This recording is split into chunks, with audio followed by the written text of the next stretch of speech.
Alright, how do we do this? How do we not let Kanoa take Hana to Heaven Publishing? Do we just go to Sasayama? Or do we just call Rumi? Let's try to go to Sasayama first, because I'm not a fan of the whole Rumi angle here. Rumi's father seems... Nope, that's not it.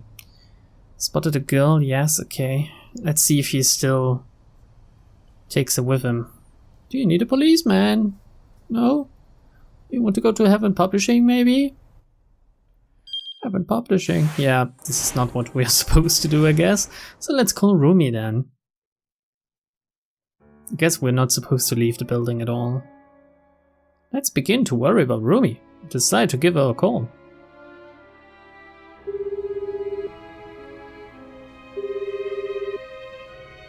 The phone rang several times before it went to voicemail. The fact that she hadn't picked up made Kano all the more anxious. Maybe she doesn't have any time to pick up because you told her father that they should get out of Shibuya ASAP. Maybe they're on the run. I don't know. Just a thought, Kano. Just a fucking thought. Also, send her a goddamn message. He was still staring at his phone when he got a call of his own. Who's that? When he peered at the incoming call display, his heart nearly stopped. That was Tateno's name. Kano quickly pressed the button to accept the call. Detective Tateno? Detective Tateno, is that you? There was a whole mountain of things Kano wanted to ask. Just what had Tateno been doing this whole time? Why had he let El Caravan go free? And what had happened to Hitomi? But while he was trying to decide what question to pose first, Tateno spoke. I've secured Maria Osawa. What? The word came out as a startled gasp. Detective Tateno, you have to bring her here ASAP. Right now she's... Tateno cut him off. You need to bring Hitomi Osawa to my location at once. Hitomi Osawa? Yes.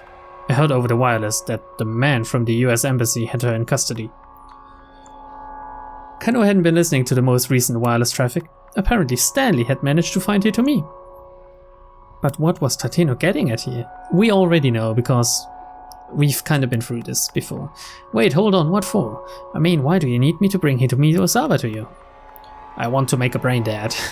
There was no reply. Detective Tateno, answer me, please. Tateno replied as if he hadn't heard Kano's questions. There's an office building in Anpeidai called South Hill. I'll be waiting for you on the rooftop. If you don't bring her, I'll kill Maria. Dun dun dun. I guess at this point we can stop. Yes, the phone slipped. It fell to the floor. And then he gets out. This time without taking Hana to Heaven Publishing though. So we go back to this. We try to skip as much as possible. Even though I like Chiaki.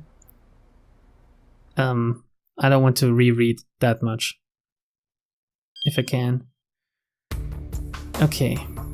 But why would you take such a risk? Chiaki sobbed. Minorikawa lowered his voice. Because I owe him so much. I can't stand by and let these scumbags kill his daughter. You hero, Minorikawa. Minorikawa readied his pen and signed the document. Right. Which one is this again? It's been a few days since I last recorded. Alright, Tsugawa cheered. Now we're talking. A satisfied grin came to Ursu's face as he reached for the contract. But before he could pick it up, Chiaki snatched it from the desk. Oh, that's actually kinda hot. I'm not letting you do this. Crumpling the paper, she stuffed it right into her mouth. Hey, Tsugawa snapped. What the hell are you doing? He tried to force Chiaki's mouth open. Oh, whoa. Don't you dare, you bitch! Oh, jeez. Minorikawa, do something, he's strangling her! But despite his frantic efforts, Chiaki managed to gulp the wad of paper down. Damn, does she have no gag reflex or something? Nice. Tsugawa blinked a few times. Oh, you did not just do that! Ursu looked on, dumbstruck. Guess we gotta get a new contract from the office, boss. Bring as many as you want, Chiaki declared. I'll just keep eating them. Guy, you some kind of damn goat or something? The mental image of a goat eating paper is a common one. dating back to long ago when paper was made solely out of plant material. If a goat were to eat modern paper, the wad of chemically treated pulp would go undigested and possibly cause an intestinal blockage. So please, do not feed paper to goats. I agree, do not do that, please. Goats eat just about everything, so they can't help it, please. Segawa shoved Chiaki up against the desk. Ow, cut it out, that hurts. As she struggled to resist, Chiaki lurched towards the desk, planting one of her hands atop the TV remote control. One of her fingers happened to land on the volume up button. And this is where they realize he's still alive. The sound from the television set soon hit max volume. We have just learned the identity of the victim killed in the explosion. Shibuya resident and pharmaceutical executive. Shibuya resident? Minurikawa tilted his head in confusion. Toyama didn't live in Shibuya? Once again, the victim of the explosion was Shibuya resident and pharmaceutical company executive Mamoru Tanaka. The cause of the explosion remains unknown. The police are still in the process of following up several potential leads. The site of the incident remains an alarming scene, with relief workers continuing to tend to the wounded. The 4 people in the editing office spoke in near unison. Huh? Who's Tanaka? Yep, it wasn't Toyama that died. Finally it gets out. Finally, Minurikawa can... Oh! Wow.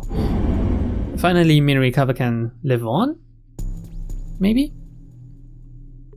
So let's see, that should be the end of the time log, right? I've got 1 end and 4 TBCs. Yep, only 4 protagonists remain. Damn it, I'm kinda missing Maria already.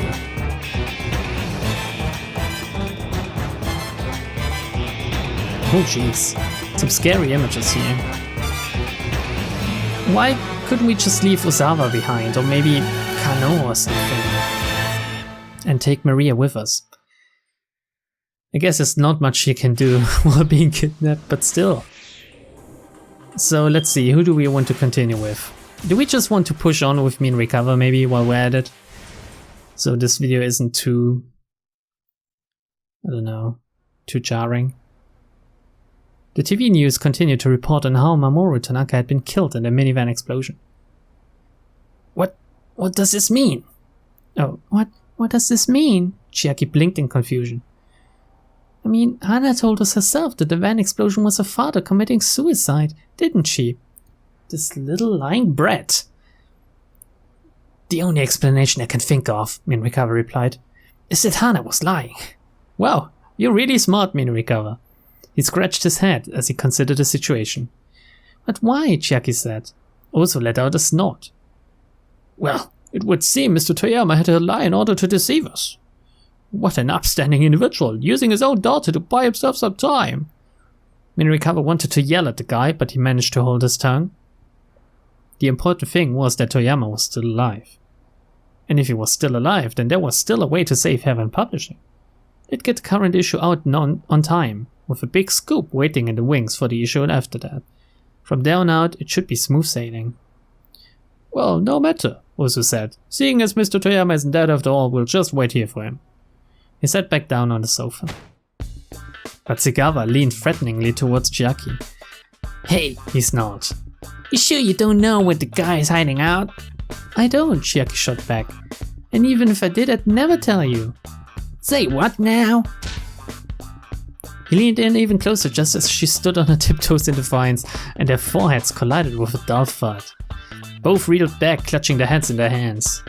Oh damn it. Just calm down, Chiaki, Minurikawa said as he began rooting through Toyama's desk. For now, I'm going to look for clues to where Toyama might have gone. You just focus on working on the article.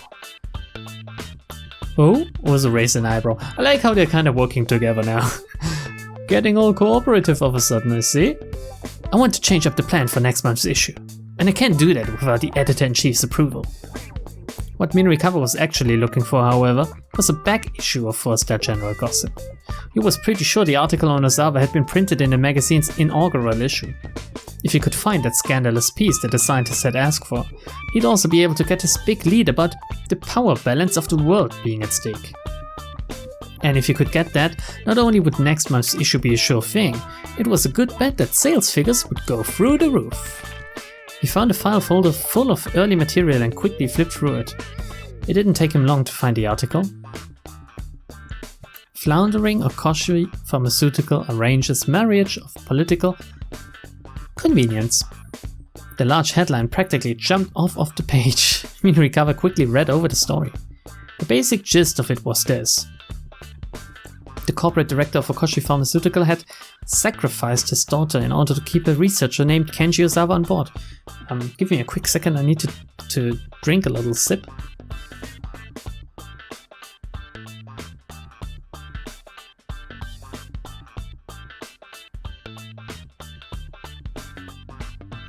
Okay, we're back. The daughter, however, had previously been dating another man. That must be what Ozawa wanted him to look into. The guy his wife had been dating before they were married. It should be easy enough to just ask whoever had written the article. Minurikawa's gaze jumped to the end of the piece, looking for the writing credit. Probably Toyama, I guess? I can't read it. The piece had been written by Toyama himself, as I said. Hey, ain't you done yet? Sigawa yelled. Tell us where Toyama is already. Yeah, Minurikawa thought, we're going to need to do something about these guys. I'm still looking into it, he said. Just hold on. He made a show of opening and closing various desk drawers. The drawers themselves were packed with jumbled mess of electrical and gas bills, noodle house delivery menus and the like. Look faster, Sigawa growled. For now, Minurikawa decided he'd better butter this guy up. Maybe he could mollify this guy by having some noodles delivered for dinner. So what do we do? Do we actually go for the dinner route? Let's try. I guess it's the wrong thing to choose, but whatever. Hey, you guys hungry? I was thinking of ordering some soba. Man, this ain't no time for that, Sigawa snarled. Besides, we just had some soba anyhow. And it was all. Don't talk to me about noodles. Sigawa launched into a shadow boxing session as if trying to punch out the provider of his disappointing soba. The guy clearly had zero capacity for sitting still. Minurikawa had found the back issue of the gossip he was looking for. He still needed Chiaki's article though, and she wasn't quite finished yet. He had to buy some more time. By the way, he said to Sigawa, are you familiar with SOS? SOS?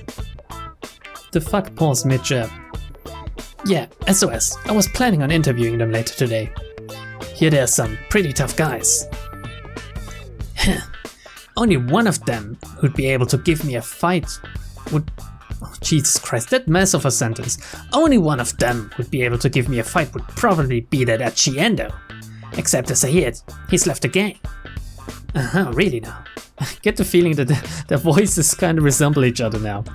Heard anything else interesting? Sounds like nowadays they're being run by some guy named Suzumu. The name Suzumu rang a bell. Oh jeez, give me a second again. Minurikawa's and this guy's voice, they fuck up my throat, I can tell you.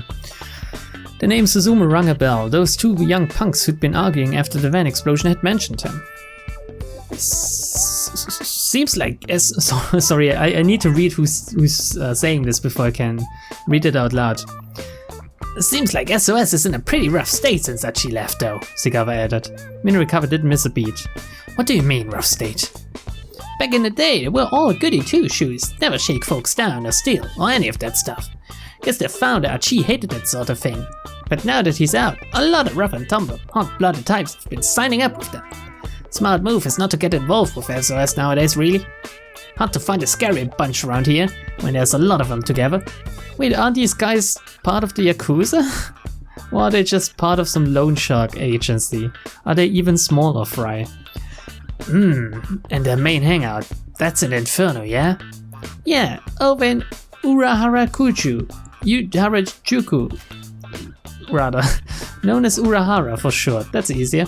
The area east of the Japan Rail Harajuku station, around where Takeshita Dori meets Meiji Dori. There are many small clothing and accessory stores here, set up in renovated houses. Most of these shops are on the cutting edge of youth fashion, offering quirky and unique means of personal expression. That sounds interesting. Man, you've been listening out on the street. What gives? Uraharajuku, hmm? Minurikawa smiled to himself. Inferno's location had practically fallen into his lap. Does he have no internet or something? Suddenly Segawa's eyes went wide. Uh-huh, so that's where Toyama is. Wait, no way a coward like him would go to a place like that. Chiaki looked up from her keyboard. Look, can you please shut up? She's kinda sassy now. I like it. She's not as shy anymore. No, you shut up. That's my phone. Minurikawa pulled his cell out of his pocket. Who is it this time? It was Toyama's name on the incoming call screen, so after all this, now he would have called, okay? Minurikawa's heart skipped a beat. Toyama, where are you? He blurted out as he picked up. Chiaki, Ozu, and Segawa turned to look at him as one. Well, what were you thinking, faking your death like that? Even if we could fill those pages and postpone repayment, all it would do is delay the inevitable. I'd still be up to my ears in debt. So I thought if I made it look like I was dead. Minurikawa let out an exasperated sigh. Well, everyone already knows you're still alive, so your little attempt at subterfuge didn't even wind up buying you time. What?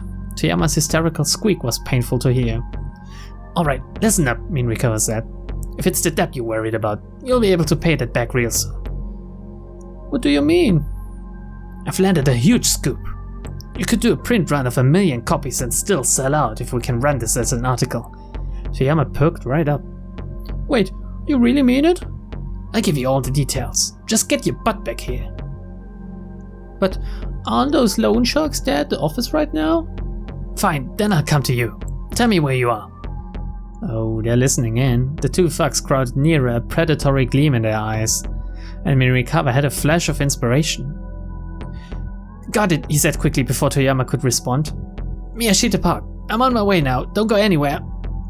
Ozu and Segawa grinned at one another, then bolted out the door. Damn, son, Minurikawa is the smartest motherfucker around, I swear to God. Heh, Minurikawa said as the footsteps receded. Those guys took the bait. I sent them to Miyashita Park. He allowed himself a cocksure grin. Right then, so where are you really, Toyama?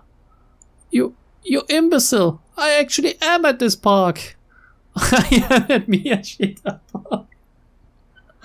Fuck my life. Just move now! What? Minurikawa fought the urge to pull his hair out. What the hell are you doing someplace like that? Why the hell did you tell them Miyashita Park? I thought it would be a clever ruse. Well, it wasn't. This is no time to be fighting, Chiaki butted in. Yeah, you're right, Minurikawa scowled. Anyway, Toyama, those guys are headed your way. We need you to get out of there and someplace we can talk. I can meet you there. Right, okay. They needed someplace safe in public where they could speak freely. Someplace where the staff wouldn't be overly nosy even. But where, Minurikawa thought. The familiar cafe by the station was a natural choice. Recalling the noodle house from the menu he'd seen earlier, he opted for that. Nothing suitable came to mind. Probably Toyama should decide. Let's go to the cafe again, I like that. He quickly described the location. Okay, Toyama said. Café L'Autre, got it. I'll see you there. He hung up and Minurikawa quickly gathered his belongings. Chiaki, how's that copy coming along? Well, almost done. Just a little more, I think. Alright, bring your computer and come with me. I'll read over what you've got so far. Minurikawa waited as Chiaki got ready to head to the cafe. As the two were heading out of the office, however, someone else opened the door. Is it Hana? Hello?